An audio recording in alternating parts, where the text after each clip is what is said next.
학생 여러분 안녕하십니까? 저는 빅데이터 기술연구원 원장 배종옥입니다. 오늘 강의할 제목은 빅데이터는 자원이다 라는 것을 가지고 강의를 하게 되겠습니다. 먼저 강의할 순서를 보겠습니다. 우선 저에 대해서 소개를 간단히 하고 그 다음에 빅데이터 기술이 어떤 것들이 있는지, 또 빅데이터 활용 사례는 어떤 사례들이 있는지, 빅데이터 직업, 여러분들이 관심을 가지고 있는 것들에 대해서 살펴보고 맺는 말로 해서 이번 강의를 끝내도록 하겠습니다.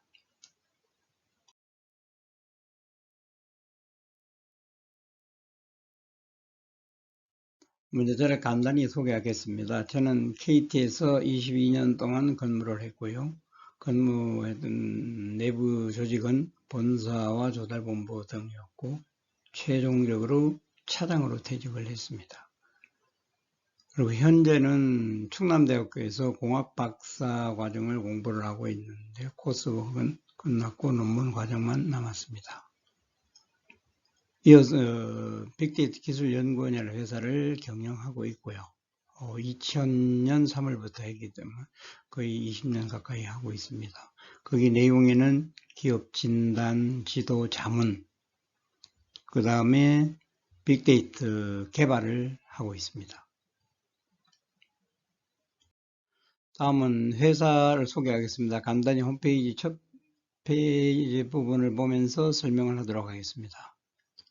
우리 연구원 정보라고 해서 연구원에 대한 소식들을 좀 전달하고 있고요. 그 다음에 이제 제가 현재 기술 지도사입니다. 그래서 기술 지도사 사무소로서 기술 지도사가 하고 있는 업무를 중점적으로 하면서 자기 업무의 영역으로 빅데이터 기술을 연구하고 있는 겁니다.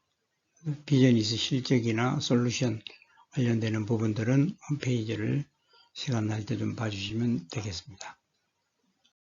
그 다음에 여러분들이 왜 제가 이제 빅데이터를 하게 됐을까 좀 궁금하실 것 같아서 간단히 좀 소개를 올리겠습니다. 저는 이제 빅데이터에 대해서 처음에 이제 관심을 갖게 된 것이 국내의 빅데이터 기술 도입을 위한 세미나가 있었습니다. 그래서 세미나를 참석해서 내용을 듣고 이것을 공부를 해야 되겠다. 이렇게 해서 이제 충남대학교의 박사 과정으로 빅데이터 공부를 하기 시작했습니다. 이어서 빅데이터 기술들이 어떤 게 있는지 좀 보도록 하겠습니다. 빅데이터에 대해서 우선 개념을 알아야 되겠고, 그 다음에 어떤 특징이 있는지, 또 처리 기술들이 것들이 있는지, 그다음에 이제 플랫폼은 또 몇 가지나 있는지, 빅데이터 활용은 어떻게 하는지에 대해서 살펴보도록 하겠습니다. 이번에는 빅데이터 개념에 대해서 좀 보도록 하겠습니다. 우선 동영상을 통해서 보는 게 이해가 쉬울 것 같아서 동영상을 보도록 하겠습니다.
잘 보셨습니까? 빅데이터가 어마어마하죠.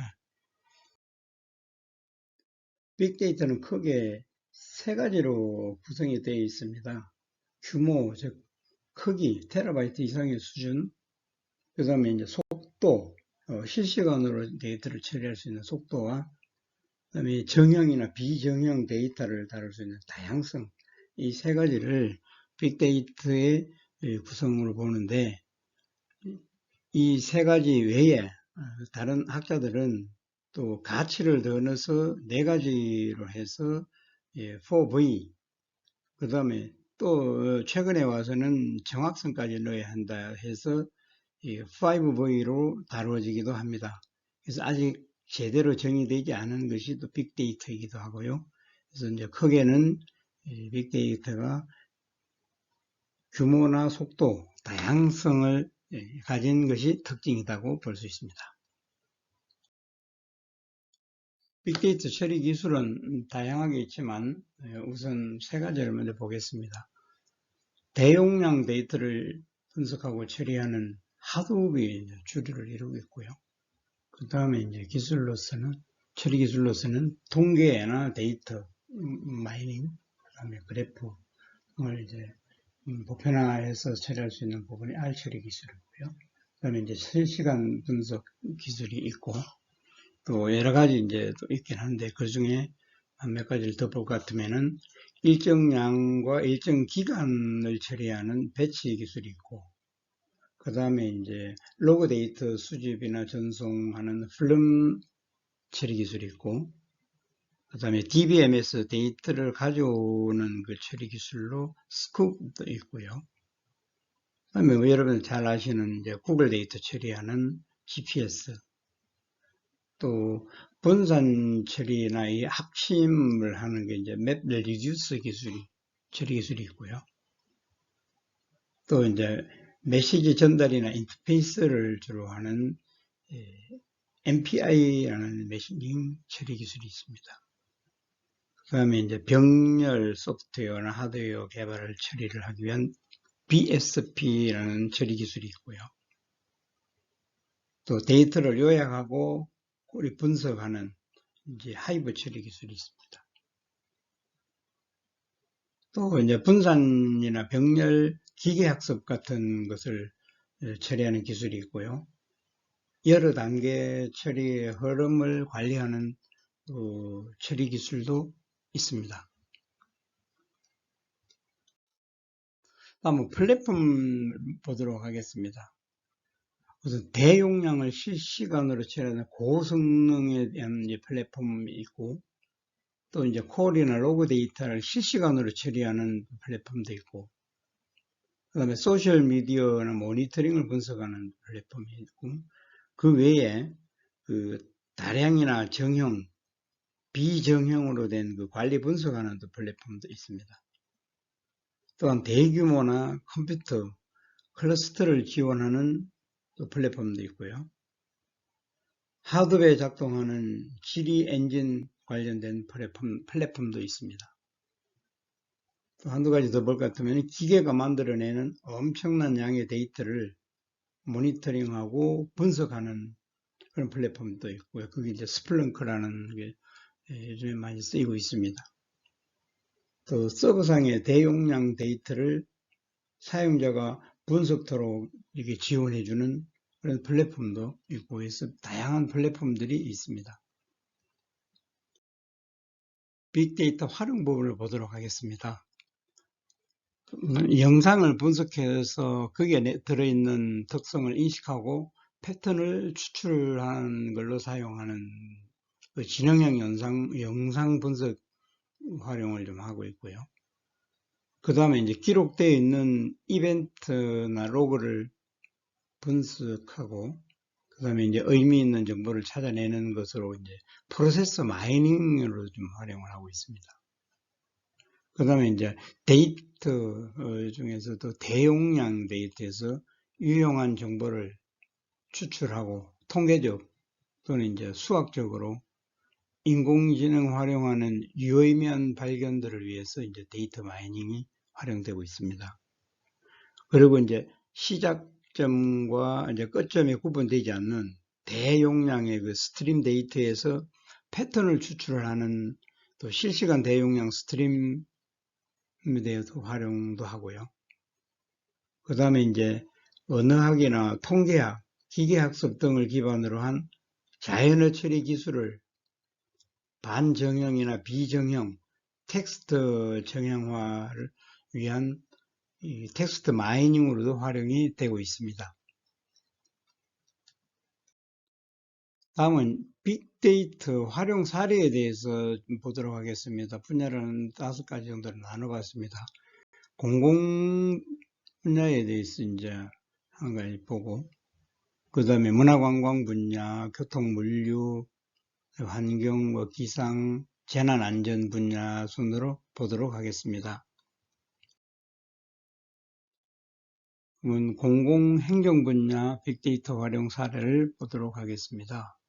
서울에 있는 성북구의 사례인데요. 그래서 성북구에서 안심귀가 마을버스 운영에 대해서 이제 검토를 한 자료입니다. 이제 볼 것 같으면은 마을버스 정류장, 노선, 그다음에 안심 서비스, 취약지역에 대한 자료들이고요. 데이터들을 이제 표시를 했고, 그다음에 심야 시간에 이제 인적이 드문 곳, 또 20대 여성 인구가 많은 곳에 대한 자료를 분석을 했습니다. 그리고 야간 보행에 두려움에 영향을 미치는 요인들을 분석을 한 데이터고요. 그 다음에 CCTV 지역, 그 다음에 보안 취약 지역에 대한 이제 데이터를 분석을 했고요. 그래서 이제 이 활용 데이터들은 CCTV나 유동인구 등을 이제 활용을 하게 됐고, 그래서 이제 활용 효과로서는 보안이 취약한 지역을 진단을 하게 됐고, 그다음에 취약 지역 및 시간대별 범죄 발생 예방에 효과가 있었다는 이 정보입니다. 다음은 문화관광 분야 빅데이터 활용 사례를 보겠습니다. 부산 지역에서 지역 관광 개발을 하기 위해서 고객 유형 분석 기반으로 지역 관광 개발을 한 사례입니다. 이 부분은 고객들이 쓴 카드 규모에 대한 데이터고, 여기는 카드를 쓴 연령대, 그리고 이쪽은 즐겨 먹는 음식들과 이 장소를 인식하게 되는 그 인식도, 이런 것들을 이제 자료화해서 고객 유형 분석 기반 지역 관광지 개발을 한 사례이고요.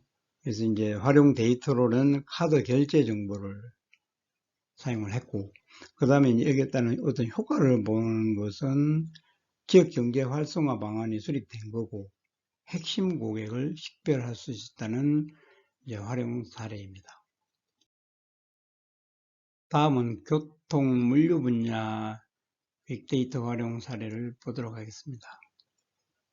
이 자료들은 서울시 교통사고 감소 프로젝트에 대한 자료인데, 여기서는 교통사고 그 내역에 대한 데이터 플러스 교통안전시설물에 대한 데이터, 그 다음에 기후 데이터, 그 다음에 이제 유동 인구에 대한 데이터의 연관 분석, 이런 데이터들을 기반으로 해서 교통사고 감소 프로젝트를 한 사례입니다. 그래서 이제 그 활용 데이터로는 뭐 말씀드린 바와 같이 교통사고 내역, 시설물 데이터, 유동인구, 기후 데이터이고, 그 다음에 어떤 효과로 보는 것은 유형별 실시간 현황 파악이 되고, 그 다음에 교통에 대한 안전정책 시행 기준이 수립됐다는 효과를 보게 된 것으로 빅데이터 활용 사례입니다. 다음은 환경기상 분야에 대한 빅데이터 활용 사례를 보겠습니다. 산림청 산불 위험 예보에 대한 사례인데요. 그래서 SNS 데이터들을 이제 주로 활용을 하고, 그 다음에 이제 그 기상 데이터들을 활용을 했습니다. 그래서 이제 이 사례를 보면은 빅데이터 분석을 통한 산불 위험 및 확산 예측 정확도 향상 방안을 모색을 하게 된 사례이고요. 그 활용 데이터는 뭐 보셨던 바와 같이 SNS와 기상 데이터에 대한 거고, 그 활용 효과로는 산불 예측의 의사결정 정확도를 향상을 시킬 수 있었고, 그 다음에 선제적으로 예방활동 집중 및 대응체계를 구축할 수 있었다. 또한 산불 예방교육에 대한 효율성을 증진시킬 수 있었다는 사례입니다.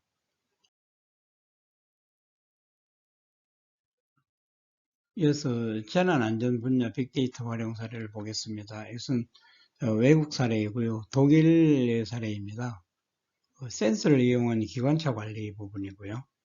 그 기관차에 대해서 유지보수에 필요한 온라인 진단 데이터를 시스템 및 관련 인프라를 구축을 했고요.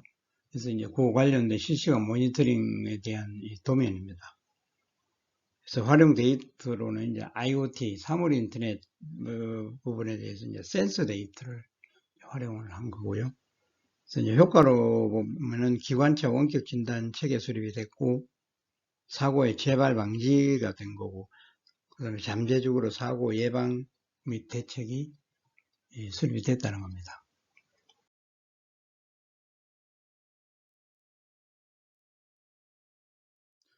이어서 이제 빅데이터 취급을 좀 살펴보도록 하겠습니다.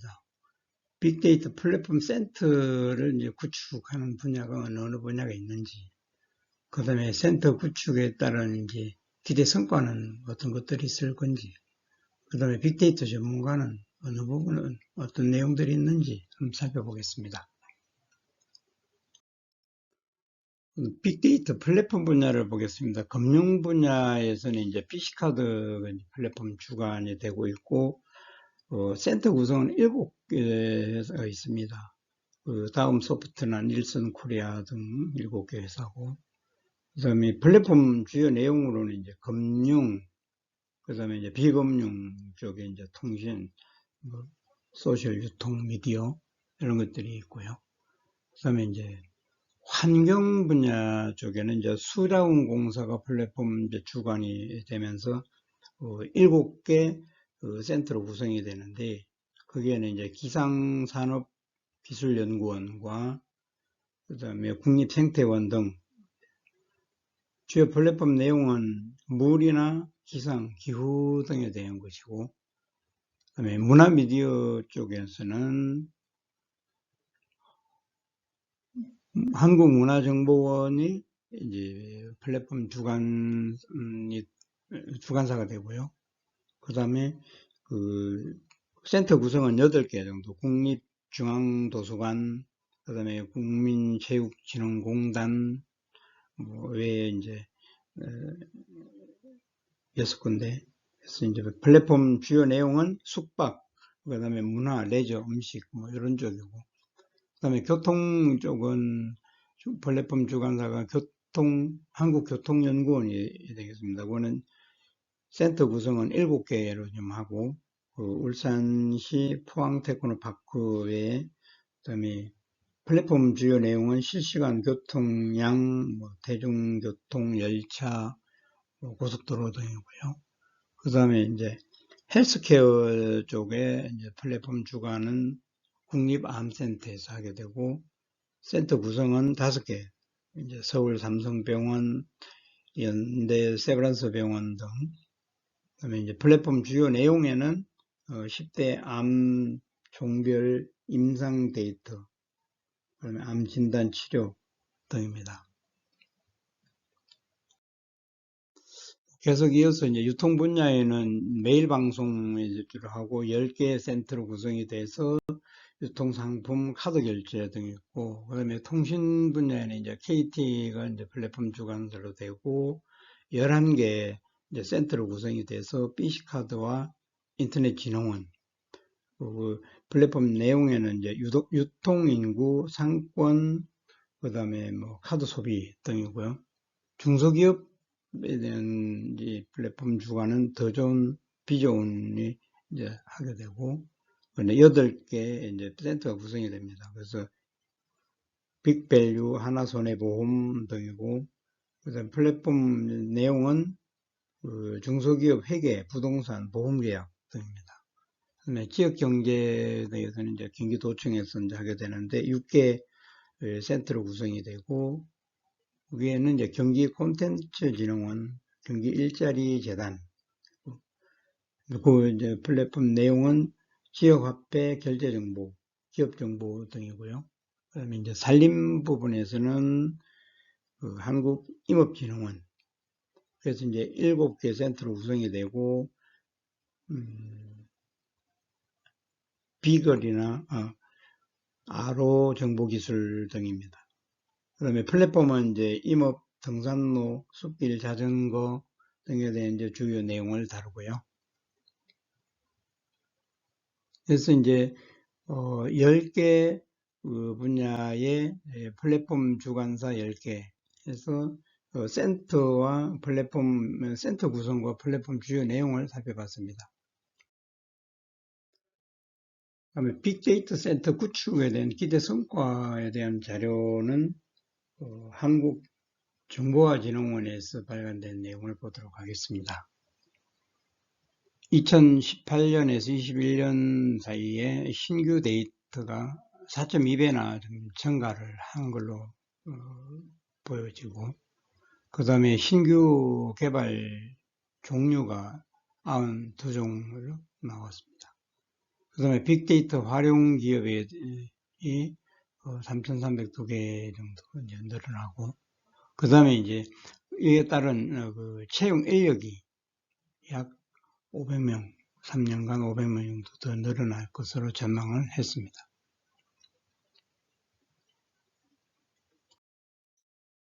우선 데이터 전문가 부분을 한번 보겠습니다. 데이터 과학자, 그 다음에 데이터 랭글러, 데이터 샤먼, 데이터 인터프리터, 데이터 위스퍼러.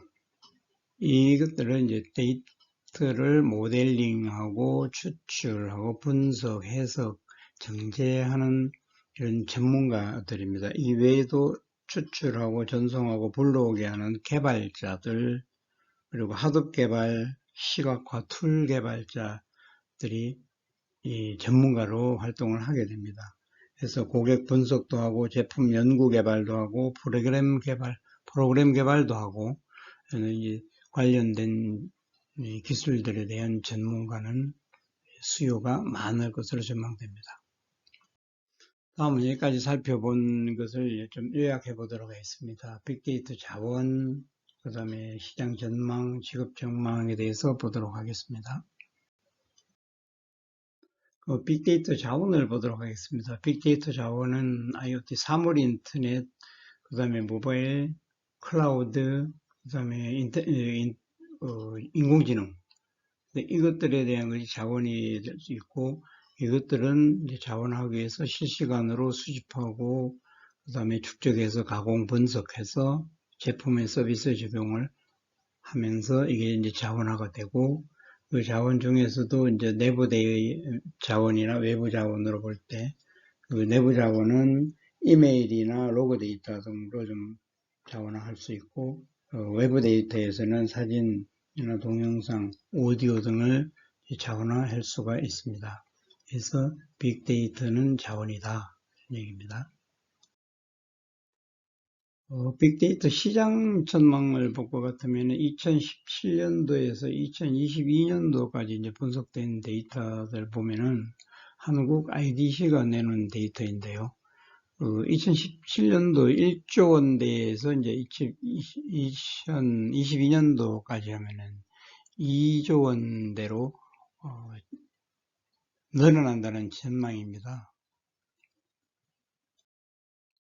빅데이터 지급 전망을 볼 것 같으면 2013년도에 23,500개 정도 되던 것이 2017년도에는 21만 1,800개 정도로 늘어나고 있습니다. 빅데이터에 대한 지급 전망은 당분간, 단연간 늘어날 전망입니다. 감사합니다. 네, 강의 잘 들어주셔서 고맙고요. 혹시 추가로 더 자료가 필요하시면은 이 연락처로 연락을 주시면은 또 충분하게 설명이 되도록 보완해 드리겠습니다. 감사합니다.